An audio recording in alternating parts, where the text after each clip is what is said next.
Des files d'attente interminables.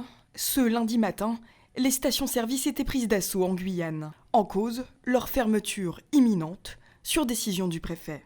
Suite au blocage du dépôt de la Sarah par la Caravane de la Liberté, UTG, le préfet a décidé par arrêté préfectoral de fermer les stations-service en raison de la pénurie potentielle de carburant. Le but, éviter la panne sèche. Depuis lundi matin, plusieurs dépôts de carburant sont bloqués par des manifestants. Ils réclament une table ronde avec les autorités pour mettre fin aux mesures de restrictions sanitaires et obtenir plus de moyens pour le système de santé dans la région. La préfecture, le préfet, les autorités d'État de la Guyane ne veulent pas entendre qu'il y a d'autres voies. Il manquait 300 professionnels de santé dans les hôpitaux. Le Covid n'a été que, un révélateur ou un explosif.